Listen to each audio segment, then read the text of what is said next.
espero esse dia chegar. Todo o povo reconhecerá. Eu aguardo, Ele vem me buscar. Toda a terra o confessará. Eu não sei quando será, mas permanecerei em fé. Enquanto Ele não chegar, viverei a declarar: venha o teu reino e tua glória. Quando o céu se abrir, eu estarei ali, diante do trono, clamando santo.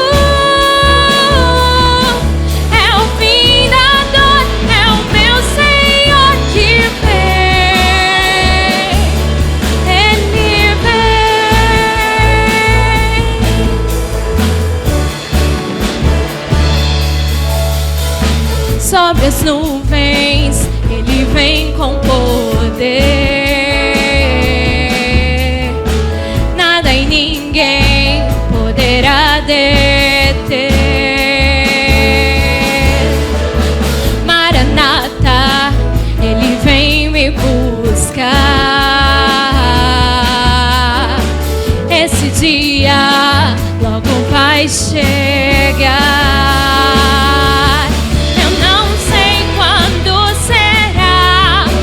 Permanecerei em fé. Enquanto Ele não chegar, viverei a declarar: venha o teu reino e tua glória. Quando o céu se abrir, eu estarei ali, diante do trono.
Vai me separar, mesmo se eu me abalar, teu amor não falha.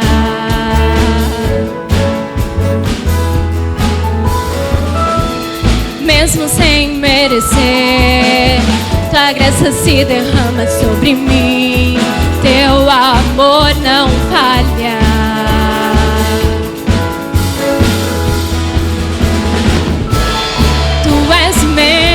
Pra sempre, teu amor não muda. Se o choro dura uma noite, a alegria vem pela manhã.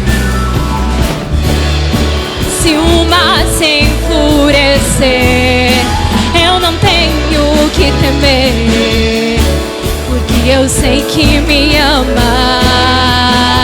teu amor não falha.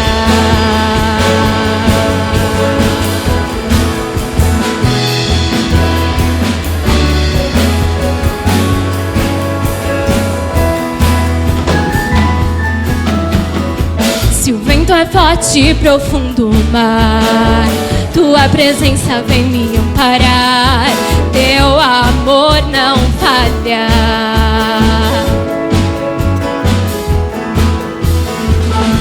Difícil é o caminhar, nunca pensei que eu fosse alcançar.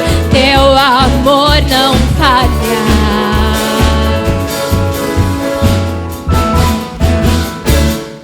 Tu és mesmo pra sempre.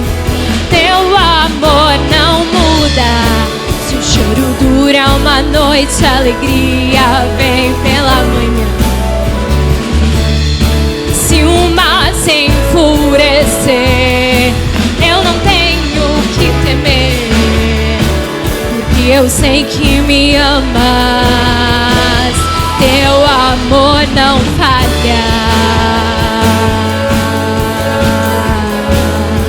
Teu amor não falha.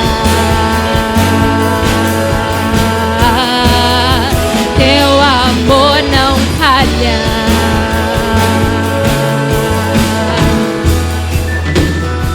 Tu fazes que tudo coopere para o meu bem. Tu fazes que tudo coopere para o meu bem. Fazes que tudo coopere para o meu bem. Fazes que tudo coopere para o meu bem. Pois tu és mesmo pra sempre. Teu amor não muda. Se o choro dura uma noite, a alegria vem pela manhã. Se o mar se enfurecer, eu não tenho que temer, porque eu sei que me amas. Teu amor não falha. Teu amor não falha.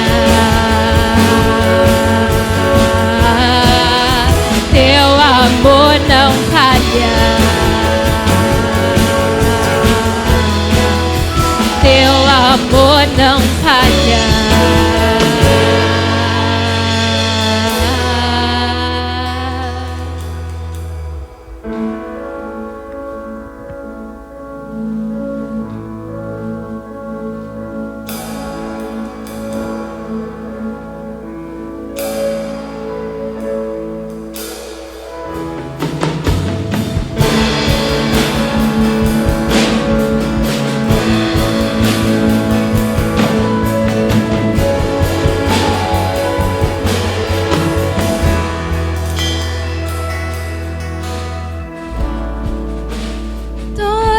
Necessitam de um amor perfeito,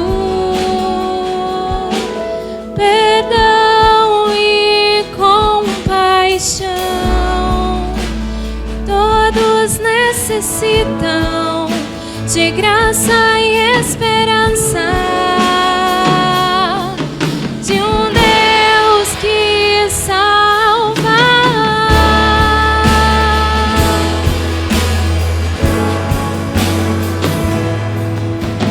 Cristo move as montanhas e tem poder para salvar, tem poder para salvar, para ser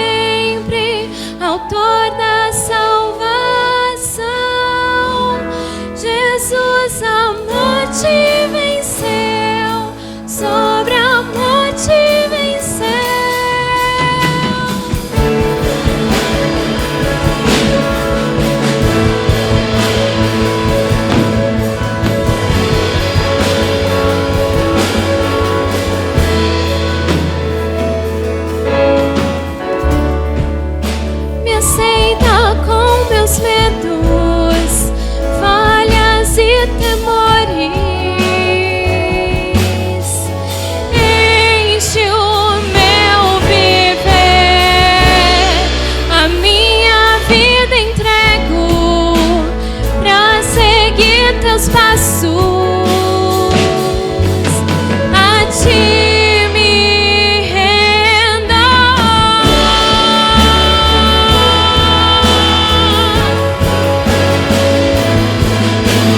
Cristo move as montanhas e tem poder pra salvar, tem poder pra salvar, pra sempre, autor da salvação.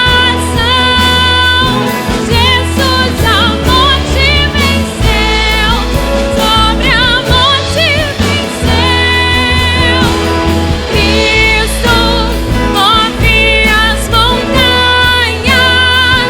e tem poder pra salvar, tem poder pra salvar, pra sempre, autor da salvação. Jesus a morte venceu, sobre a morte venceu. Nosso mundo vai brilhar a luz. Cantamos para a glória do Senhor Jesus. Cristo, nosso mundo vai brilhar a luz. Cantamos para a glória do Senhor Jesus. Cristo move as montanhas e tem poder pra salvar, tem poder pra salvar, pra sempre, autor da salvação.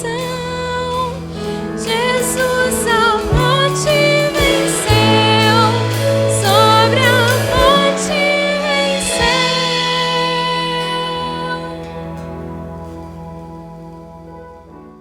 Abra sua Bíblia em Hebreus, capítulo 11. Hebreus, capítulo 11. Hoje nós vamos falar sobre... Ainda não vamos iniciar uma nova série de pregações, mas hoje nós vamos falar de uma questão muito importante da vida normal. E aí, quando nós pensamos... Porque assim, tudo que nós vivemos, nós cristãos vivemos...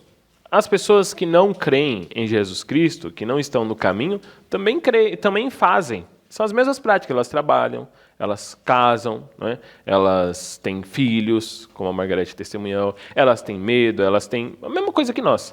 A diferença é a nossa base, okay? É o nosso fundamento. É muito importante a gente ter isso consciente de que o que difere a nossa vida da vida do mundo, vamos colocar assim, é justamente a nossa base, de onde nós tomamos as nossas decisões, os nossos posicionamentos. Então, todo mundo tem filho. Agora, qual é o princípio que nós temos como base para a nossa criação de filhos e também para nosso relacionamento com os nossos filhos? É a palavra. É o nosso relacionamento com Deus, é aquilo que o Senhor institui. Então, independente de, vamos colocar, né, por exemplo, todos nós passamos por um momento crítico político no nosso país. Então, vai ter lá os pró-direita, né, vai ter até uma manifestação aí nessa semana. Então, vai ter os pró-direita, os pró-esquerda, o centro, não importa. O que importa é que o cristão tem como princípio a palavra de Deus. Se isso vai estar na direita, amém. Se vai estar na esquerda, não sei. Amém? Mas o ponto é que o nosso princípio é bíblico, o nosso princípio é cristão. E se não corrobora com o que a palavra diz, então aí a gente precisa rever o nosso conceito, individualmente, pessoalmente, diante do nosso relacionamento com Deus. Por que isso é importante nós pensarmos? Porque então todas as nossas decisões partem da palavra de Deus. Todas as nossas decisões partem daquilo que cremos. Na verdade, o homem é o que crê. Né? E é muito interessante a gente pensar o seguinte, né? Toda vez que a gente tem um ensaio aqui na igreja, aí quando acaba o ensaio a gente senta ali na mesa, aí a gente começa a falar de filme, né? Eu gosto muito de filme, o Caio também gosta muito de filme, e a Ionino, o Daniel gosta de irritar a gente. E aí a gente começa a falar de filme, e eles começam, né? E aí é fogo, né, Caio? Porque a gente tem um gosto culto, né, para filmes. Mas a gente começa a falar de filmes e tudo mais. Mas é interessante ver, e eu gosto de assistir filme mesmo, e algumas coisas é legal a gente assistir. Primeiro, porque, tirando a parte do entretenimento, porque o que fundamenta as pessoas é aquilo que elas consomem, amém? As pessoas, sem perceber muitas vezes, passam a acreditar em coisas porque a mídia as ensinou, alguém está ensinando. Então, quando nós pegamos esses produtos culturais midiáticos, a gente, às vezes, assiste entretenimento de maneira superficial, mas quando você desce uma camadinha do que está sendo dito e começa a prestar atenção, você percebe os princípios ali. Vou dar um exemplo. Tem aquela série La Casa de Papel, que todo mundo conhece, aí saiu a nova temporada aí. Aí a Bárbara gosta bastante, e dificilmente a gente gosta da mesma coisa nesse sentido, né, de filmes e tudo mais. E aí ela falou, vamos assistir? Eu falei, tá bom, então vamos. E aí a gente foi assistir e tudo mais, e aí a gente estava assistindo um episódio lá, e nessa série tem uma trans, né? Uma personagem que é trans. Aí, num determinado momento, ela está dando... Até aí, ok, né? Porque isso já é um tema da sociedade. Mas, num determinado momento, ela começa a conversar com uma outra personagem e falar a respeito de filhos. Porque essa outra personagem está preocupada sobre o filho dela e tal. Não vou dar spoiler, tá, gente? Fiquem tranquilos, que eu não vou falar quem morre no final. Mas aí ela está lá conversando, e aí ela fala assim, olha, você fique despreocupada, porque é normal que os pais tenham confusão. E você não precisa ter medo disso, porque meu pai tinha medo, mas olha aqui eu, e ela se colocando, né, o personagem. E ali você percebe, no discurso, para além, né, da gente estar torcendo para os ladrões, né, para além de tudo isso aí, mas o interessante é o seguinte, você perceber que no discurso dela, ela está dizendo o seguinte, tudo bem você falhar como pai, tudo bem você não saber o que fazer, porque é normal o pai ser confuso. É normal que o pai não saiba o que fazer e que o filho tome seus caminhos por si só. E que o filho saiba o que é bom para si por si só. Vocês percebem que, sem as pessoas perceberem, essas questões vão sendo colocadas em suas cabeças. E, infelizmente, muitas vezes nós, que temos uma base sólida, um fundamento sólido, para nós definirmos as nossas decisões, não percebemos como o nosso jeito de pensar, as nossas opiniões estão muitas vezes envenenadas por pequenas coisinhas que foram postas ao longo do caminho. Por isso, eu jamais vou dizer para você, olha, não assista lá a Casa de Papel. Assista, mas tenha discernimento para separar o que vem de Deus e o que não vem de Deus. Para olhar, assistir e vislumbrar aquele saber, olha, por que isso está acontecendo? A arte, ela define para nós muitas coisas ao longo da história, nos ensina muitas coisas, mas é necessário que nós não esqueçamos que nós temos um fundamento. Por isso que Jesus Cristo, no final do Sermão do Monte, vai dizer, olha, quem praticar isso tudo que foi dito é semelhante ao homem que construiu a sua casa onde? Na rocha. Construir uma casa, todos constroem. Agora, onde vai ser construída é uma decisão tomada por alguém que ou é sábio ou não. Então, nós temos diante de nós um fundamento sólido para criar nossos filhos, para estabelecer o nosso casamento, para definir o rumo da nossa empresa, para aconselhar alguém. Mas nós também temos uma gama de conselhos que não são sólidos e que mudam com o passar do tempo. Então, aquilo que ontem era errado, hoje é certo. Percebem? Aquilo que antes, mesmo quem não conhecia as Escrituras, mas tinha como base, o casamento é para sempre. Agora, o casamento é até enquanto eu estiver sendo feliz, enquanto for conveniente. Porque na hora que não for, a gente desmancha. É bem a lógica, né, que a gente ouviu lá ontem, da obsolescência programada. Hoje a gente tem os equipamentos que não compensa mais consertar. E essa lógica, percebe que é uma pequena lógica que vai sendo incutida na cabeça das pessoas, que, olha, o que não vale a pena consertar, a gente compra outro. Não é? E aí a gente vai trazendo essa lógica para o casamento, vai trazendo essa lógica para a criação dos filhos. Ah, se isso não está difícil corrigir meu filho, disciplinar, então deixa quieto, eu não vou... Não, vai ser difícil mesmo. Vai levar um tempo para ele entender, para ele aprender. Mas nós precisamos entender uma coisa. Nós temos diante de nós um fundamento sólido.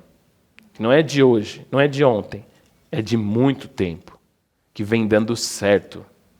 E nós temos que ter fé. Porque diante do mundo que nós temos aí, né, as provas são outras, né? Os exemplos são outros. Os exemplos são outros. Inclusive, a personagem fala sobre isso. Olha, antigamente não tinha um exemplo disso que eu estou te falando, mas agora tem. E qual é o problema? Que esses exemplos estão sendo mostrados a todos. A quem conhece as Escrituras e a quem não. A pergunta para você é: aonde você vai fundamentar as suas decisões?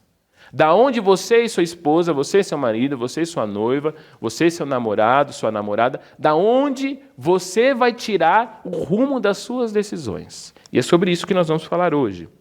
Hebreus capítulo 11, nós vamos ler. Deixa eu abrir aqui meu caderninho, né? Senão a gente não acompanha. Do 23 ao 29. Hebreus capítulo 11, do 23 ao 29. Apesar de estarmos lendo o Novo Testamento, apesar de estarmos lendo pequenos versículos, esses pequenos versículos vão tratar de uma história muito longa, tá bom? É um resumo aqui que o autor de Hebreus vai dar, enquanto ele está falando dos heróis da fé. Você com certeza já ouviu essa expressão, a galeria dos heróis da fé, que é justamente aí o capítulo 11 de Hebreus, vai ter uma galera que vai ser posta como os heróis, né? Os exemplos de fé, inclusive exemplos esses que nós, no final, somos convidados a participar dessa galeria, ok? Então veja, a partir do versículo 23 diz assim: pela fé, Moisés, recém-nascido, foi escondido durante 3 meses por seus pais, pois estes viram que ele não era uma criança comum e não temeram o decreto do rei. Pela fé, Moisés, já adulto, recusou ser chamado filho da filha do faraó, ou neto de Faraó, preferindo ser maltratado com o povo de Deus a desfrutar os prazeres do pecado durante algum tempo. Por amor de Cristo, considerou sua desonra uma riqueza maior do que os tesouros do Egito, porque contemplava sua recompensa. Pela fé saiu do Egito, não temendo a ira do rei, e perseverou, porque via aquele que é invisível. Pela fé, celebrou a Páscoa e fez aspersão do sangue para que o destruidor não tocasse nos filhos mais velhos dos israelitas. Pela fé, o povo atravessou o Mar Vermelho como em terra seca, mas quando os egípcios tentaram fazê-lo, morreram afogados. Amém? Senhor, nós te louvamos pela tua palavra e porque estamos diante do Senhor neste momento. Que o Senhor realmente tenha ouvido o louvor do nosso coração, que possamos ter realmente aproveitado desse momento da melhor maneira que podemos, Pai. E que agora possamos, Pai, como já temos ouvido a sua voz, ouvir um pouco mais aquilo que o Senhor tem a nós, Deus. Em nome de Jesus, conduza a nossa mente, o nosso coração, para que possamos absorver aquilo que vem do Senhor, Pai. Em nome de Jesus, amém. Bom, aqui está a história de Moisés, que você conhece muito bem. Moisés, quando sua mãe ali estava então grávida, surgiu um decreto do rei, do faraó, de matar todas ali as crianças, né, de um determinado período. Então, a mãe de Moisés esconde ele por 3 meses, né, no seu pós-nascimento ali, e depois ela coloca ele num cesto, inclusive os cestos hoje chamados Moisés, é justamente por isso, né? Coloca ela ali num Moisés, no Moisés, solta ele na água, e depois a filha, né, do faraó, ela encontra ali o Moisés, pega ele para criar, só que aí, porque ela não era a mãe, ela pergunta para sua serva ali, que era a irmã de Moisés, fala assim, você não conhece alguém que pode me ajudar? E aí ele volta para as mãos da própria mãe para ser criado por ela. Ele é criado até uma certa idade por ela, pela própria mãe, depois ele vai para a casa, né, vai para o palácio do faraó, e ali ele cresce como um neto do faraó. E como neto do faraó, ele cresce com todo o ensinamento. Você pensa o seguinte, que ele crescer no Egito era semelhante a ele crescer numa família ou numa cidade, vamos dizer o seguinte, ele era de uma cidade rural, ok? E aí crescer no Egito era crescer com a melhor educação, com o conhecimento de ciência, com o conhecimento de arte, com o conhecimento de finanças, ele cresce como alguém preparado para quê? Para ser um neto de Faraó. E muito provavelmente ali assumir um cargo de liderança, um cargo político, era o que aconteceria com ele, por justamente ser neto de Faraó. Ele vai crescendo, só que lá na sua infância ele teve lições a respeito de quem ele realmente era. Então ele cresce no Egito, cresce com todos os ensinamentos do Egito, cresce com todo o contexto do Egito, porém sem se esquecer de que ele era um hebreu. Os hebreus ali, então, eram escravos dos egípcios. Então, a cada vez que o tempo vai passando, Moisés vai percebendo que o seu povo nativo está sofrendo na mão dos egípcios, do qual ele faz parte no sentido de contexto, no sentido de criação. E aquilo começa a brigar no interior de Moisés, aquela lógica começa a ficar confusa para ele. Então, um determinado dia, diante de uma injustiça que ele percebe, estou aqui só resumindo a história de Moisés, tá bom? Diante de uma injustiça que ele percebe, ele vai e defende um hebreu contra um egípcio e mata o egípcio. E ele acha que tudo bem, que ninguém viu. Só que, depois de um pouco tempo depois, ele vê 2 hebreus brigando. E ele vai, então, intervir nessa briga. Nessa briga, um dos hebreus fala, quem é você quem te colocou como juiz nosso? Ou você acha que a gente não sabe que você matou o egípcio? Diante disso, ele, então, vai e sai do Egito. Então, ele fica por 40 anos... Ok? Posso estar errado na conta. Mas 40 anos ele fica ali sendo preparado por Deus, ele fica distante, até que então ele ouve o chamado do Senhor para ele, para que ele seja o libertador de Israel. Ele então volta e começa então toda aquela saga que nós lemos no ano passado, de Êxodo, para tirar o povo de Israel do Egito. Então ele chega para Faraó. A história começa assim: Faraó, Deus mandou você libertar o povo para ir ao deserto cultuar a ele. Até aí era só isso que ele posicionou. E aí Faraó não permite o povo ir ao deserto cultuar ao Senhor, adorar ao Senhor. E aí então começam as 10 pragas. No final das 10 pragas, Deus, depois de tudo que o povo do Egito já tinha sofrido por causa da desobediência do Faraó e do conflito de Moisés com o Faraó ali, então Deus fala para Moisés, olha, todos os primogênitos vão morrer, exceto aqueles no qual a casa estiver com seus umbrais, vamos dizer assim, aspergido com sangue de um cordeiro que vai ser oferecido a mim. Então, Moisés dá o decreto ao povo de Israel. Fala, olha, todo mundo pegue um cordeiro, mate, faça o sacrifício, pegue o sangue e passe nos umbrais da porta. Porque em determinado horário, o espírito da morte vai entrar nas casas e todos os primogênitos das casas que não tiverem a marca, ok, vão morrer. Aquele que não tiver o cordeiro, que mate e divide com o seu vizinho, e tararão. Beleza. Passam, vem um determinado horário, todos os primogênitos morrem, inclusive o do Faraó. Aí é um terror no Egito. A Bíblia diz que o pranto que se ouve é absurdo, e então Faraó, dado o medo, não é? Porque perceba o seguinte, só abrindo um parênteses, essa disputa entre Moisés e Faraó, Arão, Moisés e Faraó, nada mais era, na verdade, do que um símbolo de uma guerra de deuses. Era o Deus de Israel lutando contra o Faraó, que era considerado um deus. Ok? Então, diante disso, Faraó percebe que há Deus sobre Israel e liberta o povo. Só que, simultaneamente que ele liberta o povo, logo após, o exército do Egito vai atrás do povo. O povo, fugindo, chega e o que está diante deles? O mar.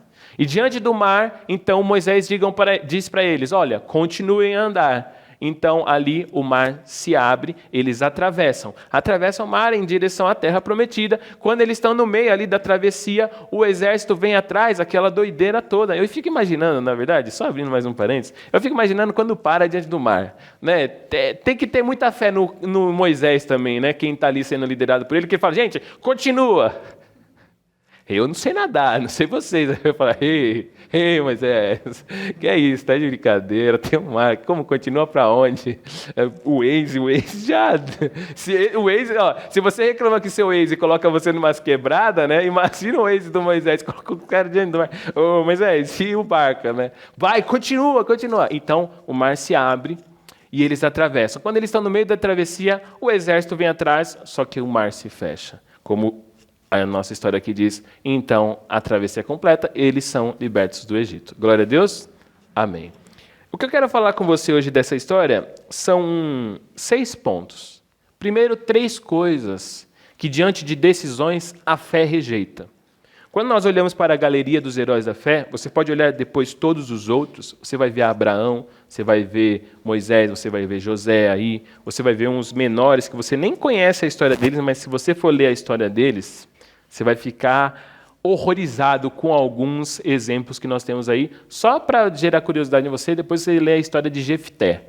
E com certeza você vai ficar apavorado com esse exemplo de homem de fé. Mas é colocado aí diante de nós uma série de exemplos para dizer o seguinte, em resumo, esse capítulo está dizendo assim, olha, por causa da fé, esses homens fizeram tal coisa.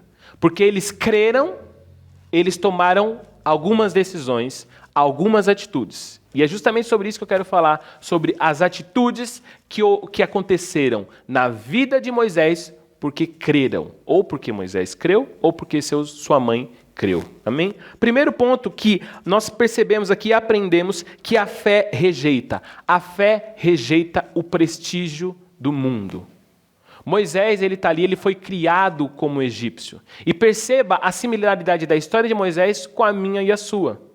Nós vivemos num mundo que fala de finanças, como a Margarete falou, de investimento, de riqueza, de você é o que você tem, de taranão. Nós vivemos num mundo que fala a respeito de a vida a dois, que tem que ser uma felicidade absurda, prazer ao extremo. Nós vivemos num mundo que fala do sexo da maneira mais banal possível e da maneira mais egoísta possível. É isso que nós vemos. Mas quando nós olhamos para o nosso interior, sabemos quem nós somos. Nós somos filhos de Deus. Percebemos que aquilo que o mundo prega e nos mostra é conflitante com quem nós somos, assim como Moisés. Quando ele via tudo que o Egito vivia, tudo que ele vivia como egípcio, aí ele olhava para o lado e via o seu povo hebreu sofrendo, sendo castigado pelo povo egípcio. Ele fala, tem alguma coisa errada. A primeira coisa que a fé, na hora da decisão, rejeita, o prestígio do mundo. Versículo 24. Pela fé, Moisés, já adulto, recusou ser chamado filho da filha do faraó, preferindo ser maltratado com o povo de Deus a desfrutar os prazeres do pecado durante algum tempo. Moisés, existia um prestígio, ok? Quando você... Pensa o seguinte, quando você chega num lugar e você é filho de alguém, chegou, né, o filho do dono, sabe, está lá na empresa, de repente chega o filho do dono. O filho do dono não é tratado de qualquer jeito, porque é o filho do dono. Não é? O filho do dono, ele, no mínimo, você vai pisar em ovos ali para falar com ele, por pior que ele seja. Moisés ser neto do faraó era algo que lhe dava prestígio, que aonde ele chegava, chegou o neto do faraó, e chegou o neto do cara. Mas Moisés, ele rejeita isso. E isso é uma coisa que nós precisamos ter claro em nossos corações. A fé em Deus rejeita o prestígio do mundo. O mundo quer falar para você, não, você é uma boa pessoa porque você estudou, porque você... Meu irmão, tenha uma coisa clara na sua mente. Você tem o que tem, você é o que é, pela graça e pela misericórdia de Deus. Porque por você mesmo não é nada. É melhor a gente ter isso em mente. É melhor a gente ter claro isso. E não ficar preocupado em construir reputação com base nos nossos méritos. Não estou dizendo para você fazer as coisas de qualquer jeito. Muito pelo contrário. Seja o melhor. Busque ser o melhor. Busque se aprimorar. Mas seja melhor do que você mesmo. Não perca seu tempo em querer ser melhor que os outros. Querer ser mais que os outros. Porque isso é um efeito de comparação pautado em algo que Deus não nos ensina. Porque, na verdade, nós queremos ser melhor do que nós mesmos, porque nós sabemos que o nosso grande objetivo é sermos como Cristo. E no momento que nós olhamos para a nossa família, para as nossas ações, e elas não parecem com Cristo, existe um problema. Porque nós temos um fundamento claro que é ser como Cristo. Então eu não estou preocupado se a pessoa diz para mim, olha, você é um ótimo pai, porque você é um ótimo profissional. Não. Nós deveríamos ter em nossa mente um objetivo. Olha, se nós formos elogiados, vai ser porque é Deus quem faz. Então, por isso que nós usamos aquela expressão, toda honra e toda glória seja a Deus. Então, se alguém me elogia, eu passo esse elogio para Deus. Seria como alguém chegar aqui e falar, nossa, esse teclado é bom, hein? E o tecladista? Não estou querendo dizer que eu sou bom, tá, gente? O que eu quero dizer é o seguinte, ninguém elogia um instrumento quando ouve alguém tocando bem. Você não elogia, o Nino está ali tocando e fala assim, caramba, essa bateria aí, qualquer um que sentar aí vai arrebentar. Justamente que não. Porque você pode ter o melhor instrumento aqui, mas se quem senta nele, quem toca, não se preparou, não é bom para isso, e para dizer o que com isso? Nós somos o instrumento. Se existe alguma glória em nós, não é porque nós somos bons. É porque aquele que usa as nossas vidas, esse é o bom. Por isso que quando aquele jovem chega diante de Cristo e fala assim, bom mestre, ele fala, por que você me chama bom, se só tem um que é bom? Jesus está fazendo duas perguntas para ele. Primeiro, você sabe quem é o bom? Segundo, você está me chamando bom porque você me reconhece como Deus? Porque se for isso, beleza. Se não, você está só me bajulando. E a gente tem que tomar muito cuidado com isso. Para que você entenda talvez então melhor essa questão do prestígio do mundo, é o seguinte, cuidado com a bajulação do mundo. Cuidado com a bajulação do mundo. Porque o mundo bajula por interesses. O mundo bajula a gente por interesses em alguma coisa. E quando eu falo mundo, é todas as pessoas, tá bom? Então a fé, ela rejeita o prestígio do mundo. Outra coisa que a fé rejeita, os prazeres do mundo. Versículo 25 e 26. Preferindo ser maltratado com o povo de Deus a desfrutar os prazeres do pecado durante algum tempo. Por amor de Cristo, considerou sua desonra uma riqueza, maior do que os tesouros do Egito, porque contemplava a sua recompensa. Veja, Moisés, como neto de Faraó, iria herdar a riqueza de quem? De Faraó. Estamos falando só da pessoa mais rica daquela civilização, daquela história, daquele momento histórico. Mas Moisés rejeita qualquer coisa que possa lhe trazer prazer, ok? E aí eu quero que você entenda o seguinte, então quer dizer que nós não podemos viver nada de bom desse mundo? Não é isso que eu estou dizendo. Mas é focar o nosso prazer em outra coisa. Quer dizer assim, então eu não posso ir para a praia, aproveitar, descansar. Não, você pode. Mas você tem que aproveitar o prazer segundo os critérios de Deus e não do mundo. E não do mundo. Porque senão, pensa no seguinte, alguém que aproveita o prazer do alimento por si só, da maneira do mundo, come sozinho e se esbanja sozinho. Mas aquele que, diante da mesma condição que tem, diante da mesma riqueza que recebe, né, em termos monetários, ou diante da mesma aposta que tem, o prazer está em compartilhar. Então, aquele que tem riqueza, mas que tem o seu prazer na lei de Deus, compartilha. Aquele que tem riqueza, mas o seu prazer está naquilo que o mundo ensina, acumula para si e não quer saber de mais ninguém. Essa é a diferença. Posicionar o prazer naquilo que é bom, mas segundo os critérios de Deus, sendo grato a Deus e generoso. Por isso que ofertar nada mais é do que uma atitude responsável de quem é grato e generoso. Grato porque sabe que está vindo aqui em gratidão, sabe que tudo que tem é do Senhor e é misericórdia. E generoso porque vai além do que pode. Tem momentos que a gente oferta que se a gente fosse fazer continha lá dos investidores, né, que nem a continha dos investidores do YouTube, aí a gente ia falar assim, não dá. Mas pela fé, o que muitas vezes nós fazemos? Trazemos aquilo que não dava. Trazemos aquilo que, olha, Senhor, é o seguinte, isso aqui é tudo que eu tenho. E eu estou pondo diante do Senhor, porque agora que eu estou pondo diante do Senhor isso aqui, agora eu não tenho mais nada, só tenho o Senhor. Muitas vezes a minha oração foi essa, Senhor, eu tenho X conta para pagar. E isso aqui que eu tenho não resolve a metade. Testemunho, tá bom, pessoal? Senhor, está aqui, ó. Com isso aqui, eu já estou lascado. Ok? Então está aqui diante do Senhor. Que agora eu só tenho o Senhor. Então a solução vem. Não por troca, mas por atitude de fé. Porque pela fé os antigos tomaram suas atitudes, com base nos seus fundamentos. Senhor, eu não sei o que fazer. Então eu vou dormir e descansar agora. Porque eu estou ficando maluco. Quem nunca passou por isso? Eu vou dormir porque eu preciso descansar no Senhor. E aí dorme não porque não está nem aí para o problema, como uma atitude de fé. Senhor, eu vou dormir, porque se eu ficar acordado, eu não sei o que fazer. Porque muitas vezes dormir é uma atitude de fé, porque se pauta na palavra. O Senhor dá aos seus enquanto dormem. Tem gente que dorme com fé, irmão. Já viu gente dormir com fé? Tá. Que nem a Margarete estava dizendo. Do que adianta o sentinela se o Senhor não guarda?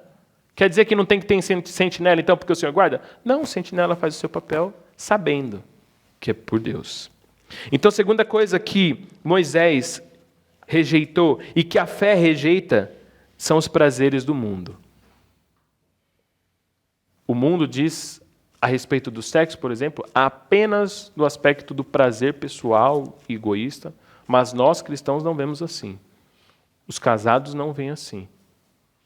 Aqueles que namoram também não veem assim. Por isso sabem o papel daquilo que é um prazer. O sexo é um prazer que Deus criou. E assim o é no tempo que Deus estipula e da maneira que Deus estipula. E por isso nós buscamos saber na palavra a respeito do sexo. Terceira coisa que a fé rejeita, a pressão do mundo, versículo 27. Pela fé, Moisés saiu do Egito, não temendo a ira do rei, e perseverou, porque via aquele que é invisível.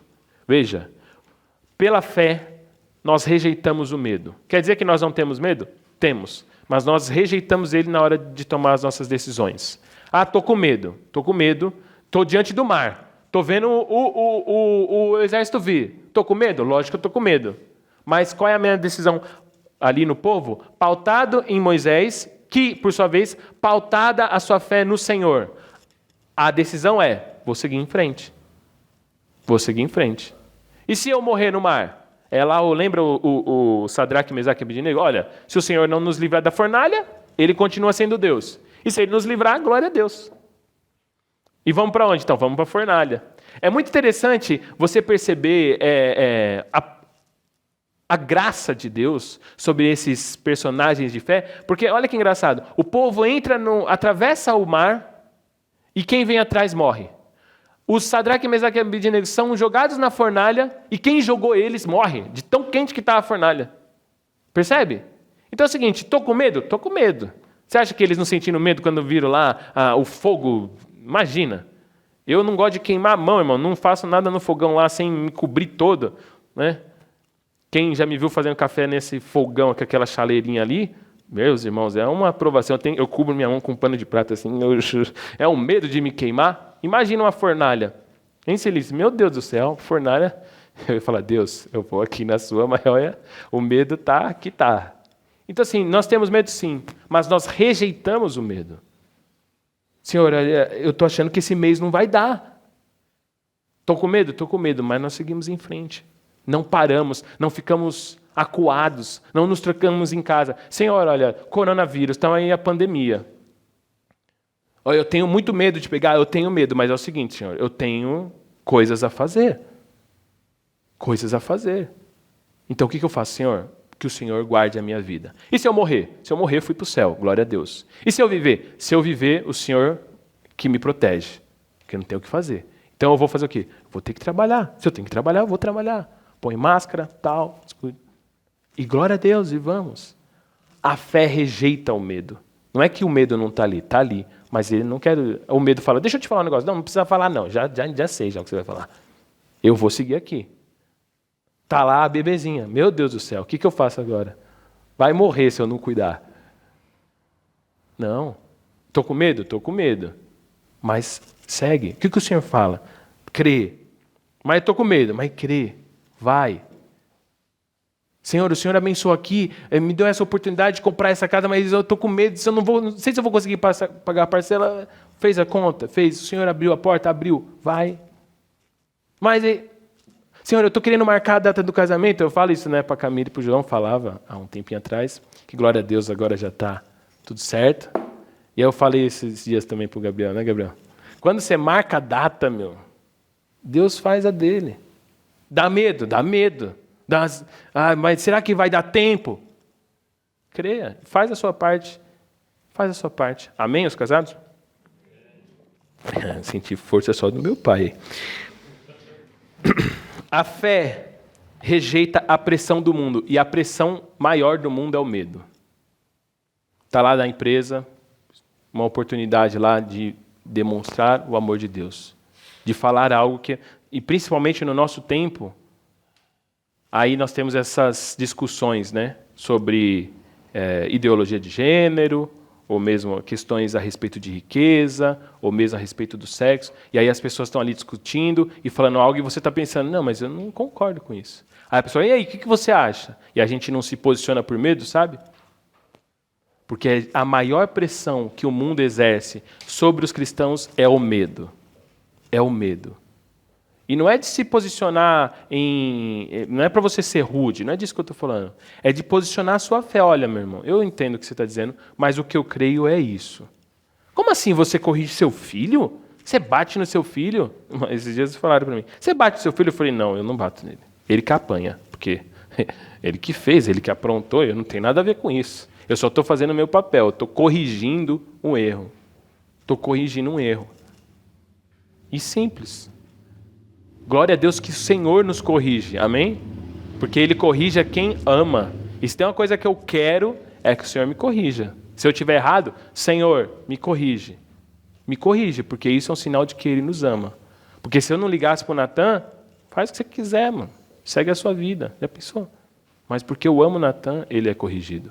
E o Senhor nos corrige. Mas percebe que alguns conceitos vão sendo incutidos na nossa mente por causa de um humanismo, por causa de um homem como centro. Deus não castiga, Deus não corrige? Porque então você está atrelando correção com maldade? O pai que corrige, ele é mau? Não é isso que a palavra nos ensina. Agora eu quero te falar de 3 coisas que a fé não rejeita, que inclusive a fé aceita e coloca diante de nós. Que são os critérios que nós percebemos por causa da fé. Primeiro, o que nós percebemos? O plano de Deus. Versículo 23. Pela fé, Moisés, recém-nascido, foi escondido durante 3 meses por seus pais, pois esses viram que ele não era uma criança comum e não temeram o decreto do rei. Então, nasceu a criança e veio o decreto do rei. Vão acabar com todas as crianças. Aí, o que os pais de Moisés fizeram? Esconderam ele.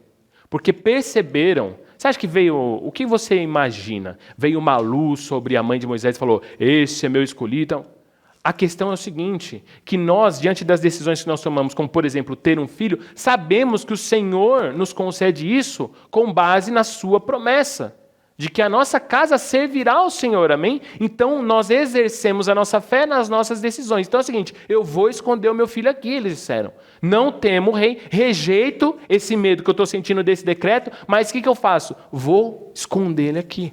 E isso acontece na nossa vida quando nós estamos criando nossos filhos com base nesse fundamento. É como a Margarete disse, você tem que ter um pouquinho para ganhar um montão, não é? A lógica do investimento, você investe um pouquinho, esse pouquinho é multiplicado. Quando nós criamos os nossos filhos no caminho do Senhor, o que nós estamos fazendo? Colocando para ele ali no cofrinho, ensinando ele é isso que você tem, vai dando moedinha. Quando ele cresce, tudo aquilo então começa a ser posto em prática e ele começa a usar aquilo que foi plantado em seu coração. Eu conheço muitos pais que ensinam tudo para os seus filhos, desde criancinha, sobre dinheiro, mas pouco sobre a palavra. E eu vou dizer uma coisa para você, pelo menos é o que eu percebo. Ter a palavra em nosso coração abre caminho para que nós nos enriqueçamos em tudo, segundo os propósitos do Senhor. E se tem uma coisa que vale a pena, isso aí para os pais e futuros pais, invista tempo em ensinar os seus filhos os caminhos do Senhor, seja pela prática ou seja pela explicação. Ah, mas ele não entende. Ele não entende mesmo, não vai entender. Mas fala, ensina, mostra. Porque quando ele for mais velho, ele vai se lembrar. Ele vai se lembrar.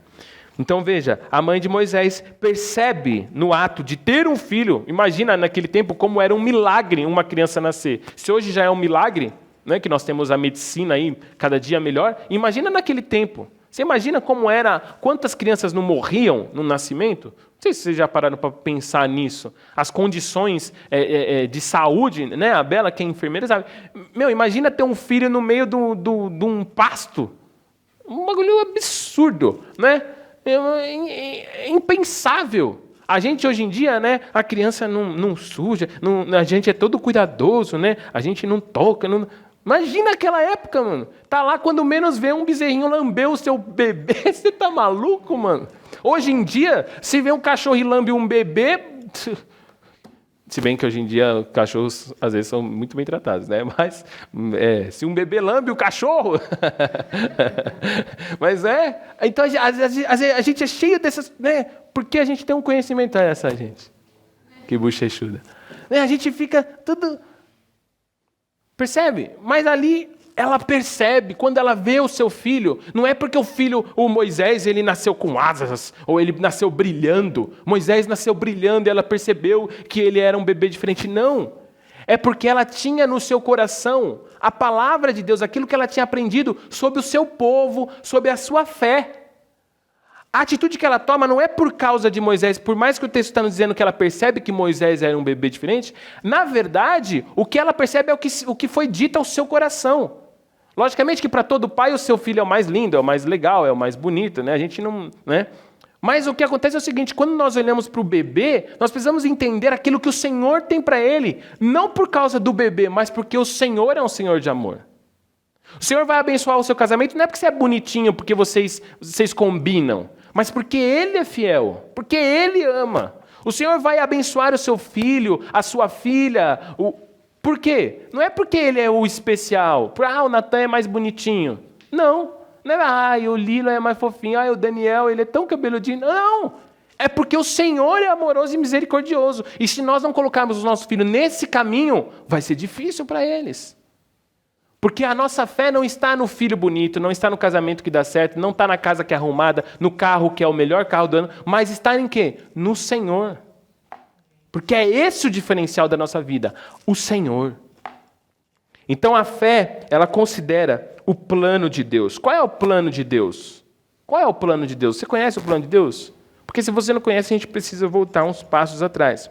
Segunda coisa que a fé, ela não só aceita, mas ela percebe e leva em consideração para as nossas decisões. A provisão de Deus, versículo 28. Pela fé, Moisés celebrou a Páscoa e fez a aspersão do sangue para que o destruidor não tocasse nos filhos mais velhos dos israelitas.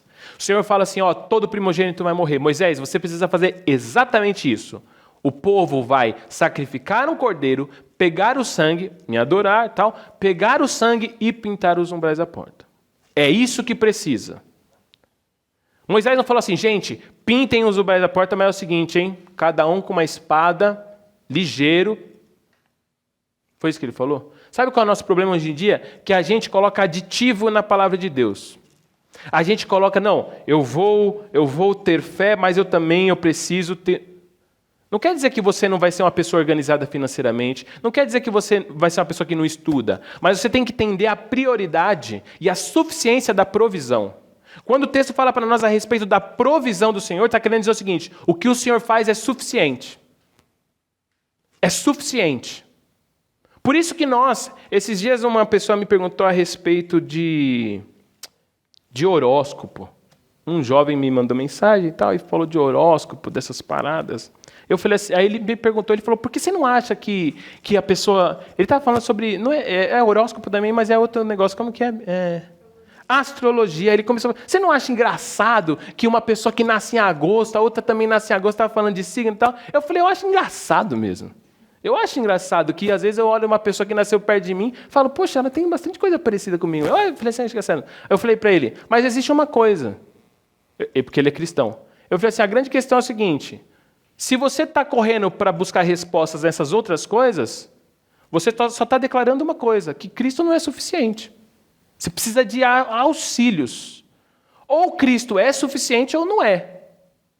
E ponto, eu falei para ele. A grande questão aí, eu falei para ele, não é se essas coisas têm ponto de razão. Não é se essas coisas têm ponto de correto.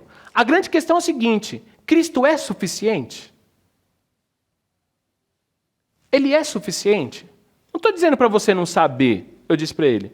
Mas a pergunta é, Cristo é suficiente? Para mim e para você, Cristo é suficiente? Querendo dizer o seguinte, quer dizer que você não vai trabalhar para ganhar dinheiro? Não, não quero dizer isso. Mas a pergunta é, Cristo é suficiente? Se for posto diante de nós, aquilo que nós já falamos há algumas semanas, ou é Cristo ou é isso. Cristo é suficiente para o meu casamento? Ou o meu casamento só vai dar certo se nós tivermos uma casa própria, um carro do ano, ou os filhos de uma escola mega plus? Cristo é suficiente? Ou se de repente acontece algo que é o seguinte, o que a gente tem é eu, você, Cristo e os meninos estão aí. E tudo que a gente pode dar para os meninos é Cristo. Não vou poder pagar a escola, não vou poder dar roupa de marca, nada disso. A única coisa que eu posso dar para os meninos é Cristo. É suficiente? É suficiente? Porque se não for suficiente, gente, a gente tem que questionar a nossa fé e o que nós estamos fazendo aqui. Se Jesus Cristo não é suficiente, é porque você não crê que Ele pode, juntamente, você não crê que Deus, que deu seu próprio Filho, dê juntamente com Ele todas as outras coisas. Porque Cristo é suficiente. É isso que essa palavra diz. Cristo é suficiente. Quando Moisés está com o povo diante do mar, eles não têm mais nada do que uma coisa, a promessa. Mais nada. Eles não têm riqueza, eles até têm coisas guardadas, que vai tudo para o brejo, eles entram no mar. Porque Cristo é suficiente. Se Ele não é suficiente na sua vida, eu te convido a fazer uma coisa nesse dia. Orar e ter uma conversa séria com Cristo sobre a sua falta de conhecimento do Evangelho. Porque Cristo é suficiente. Amadá não precisa de mais nada do que Cristo. Porque juntamente com Ele virá todas as outras coisas. Aqueles que forem ricos, que tiverem tudo, vão ter casa, carro, roupa de marca, tudo, do bom e do melhor. Mas quando Jesus Cristo voltar ou quando eles morrerem, eles vão para o inferno. E para a eternidade viverão longe do Senhor. E viverão em sofrimento. Por quê? Porque Cristo é suficiente para a minha e para a sua vida pela eternidade. É disso que se trata a provisão de Deus. Porque se você quiser ter todas as outras coisas, trabalhe e você vai conseguir. Se empenhe, você vai ter. Mas fique tranquilo que você vai com tudo isso para o inferno. Assim como aqueles faraós, que você com certeza já ouviu falar sobre tumbas abertas no Egito com várias riquezas, não ouviram? Mas que foram para o inferno. Porque justamente não tinham aquele que é suficiente para nos dar a vida eterna. Porque Deus amou o mundo de tal maneira que nos deu seu único Filho para que todo aquele que nele crê não pereça, mas tenha a vida eterna. A única coisa que eu e você precisamos é de Cristo. O que vier para além disso é bênção dele, é graça, é misericórdia, mas o que nós temos que nos focar é em Cristo. Se ele não é suficiente, questione o que você está fazendo aqui. Questione o que você está fazendo com a Bíblia. Questione o que você está orando. Ele precisa ser suficiente. Você pode não saber isso plenamente agora, mas você precisa conduzir a sua vida para ele ser suficiente. O que sua esposa precisa é de Cristo. Ela não precisa da sua proteção, ela não precisa de nada disso, se tudo isso vier sem Cristo. Não precisa do amor, do carinho, de nada. Porque se amor, carinho, proteção, riqueza vier sem Cristo, vocês estão perdidos. E eu, nem se fala. Terceira e última coisa que a fé considera para tomar as decisões. A promessa de Deus, versículo 29. Pela fé, o povo atravessou o Mar Vermelho como em terra seca, mas quando os egípcios tentaram fazê-lo, morreram afogados. Moisés põe o povo no caminho e diz, olha, nós vamos atravessar o Mar Vermelho e nós vamos chegar na Terra Prometida. Amém? Moisés está fazendo está dando uma declaração diante de uma promessa. O Senhor falou, olha, vocês vão chegar na terra prometida. Essa foi a promessa do Senhor. Vocês vão chegar na terra prometida. O povo entra para atravessar o mar. O exército vem atrás. Qual a diferença do exército do povo? O povo está olhando para a promessa. O exército está perseguindo o povo. Quem é que morre? O exército.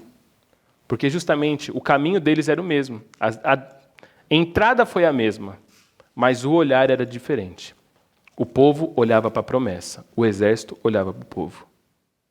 Se eu e você concentrarmos os nossos olhos, como falamos na semana passada, no invisível, que é a promessa de Deus para mim e para você, vida eterna com o Pai, então saiba disso. Saiba disso, você vai chegar aonde Deus quer que você chegue. Porque Ele é suficiente. Jesus Cristo é suficiente para quê? Para que você chegue aonde Ele quer que você chegue. Aonde Ele quer que você chegue? Aonde Ele quer que você chegue? Eis a questão. Cristo é suficiente para que você tenha o bem. Então, olhe, fixe na promessa. Então, 3 coisas que a fé rejeita. O prestígio do mundo, a bajulação do mundo. A fé rejeita os prazeres do mundo. A fé rejeita a pressão do mundo, o medo. A fé percebe e leva em consideração para suas decisões o plano de Deus, a provisão de Deus e a promessa de Deus. O plano de Deus é Jesus Cristo. A provisão de Deus é Jesus Cristo. E a promessa de Deus é Jesus Cristo. O plano de Deus é Jesus Cristo, por isso é Ele que nos conduz no caminho. A provisão de Deus é Jesus Cristo, porque é Ele que nos mantém nesse caminho. E a promessa de Deus é Jesus Cristo, porque é igual a Ele que eu e você devemos nos tornar. Se você tem sido cada dia mais parecido com Cristo, glória a Deus, porque você está no plano, está diante da provisão e está olhando para a promessa. Se você não tem se tornado cada vez mais parecido com Cristo, essas 3 coisas precisam ser revistas. Coloque-se de pé nessa manhã, se você assim crê.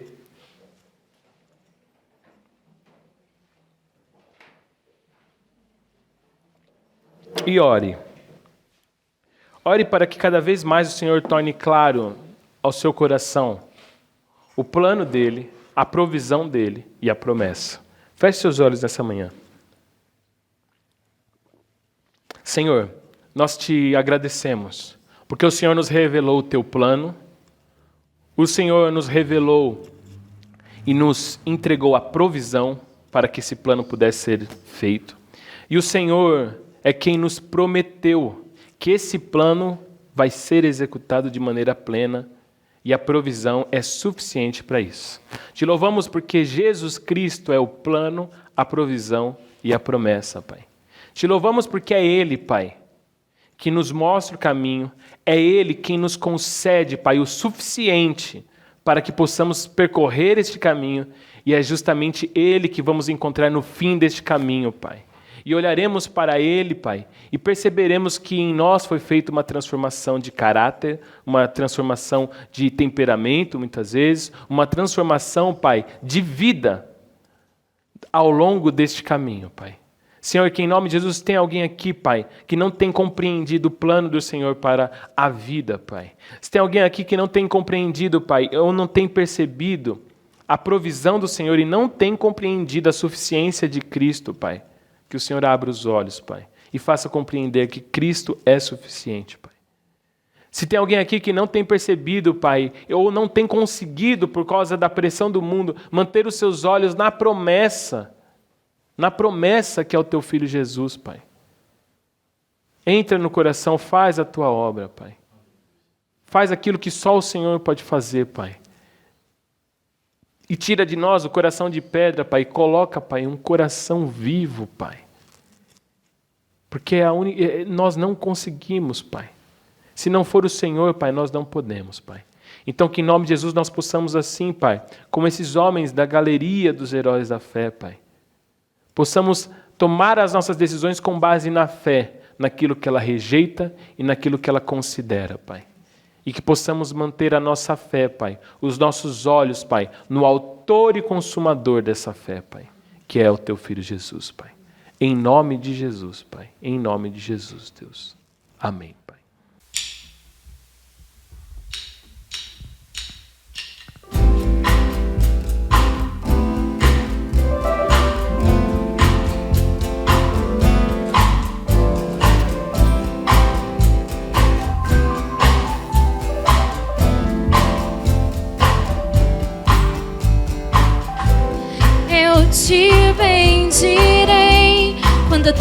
tuas bênçãos eu provar, quando teu rio me saciar, eu te bendirei.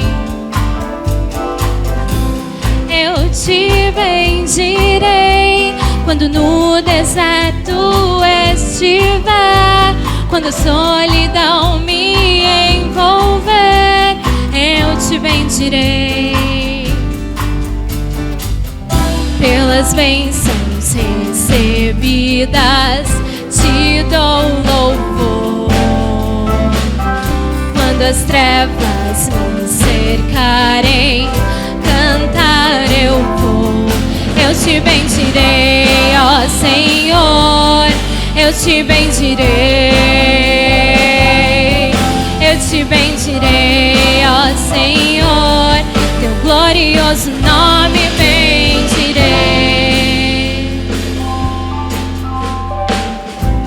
Eu te bendirei quando a luz do sol brilhar em mim, quando tudo certo estiver, eu te bendirei.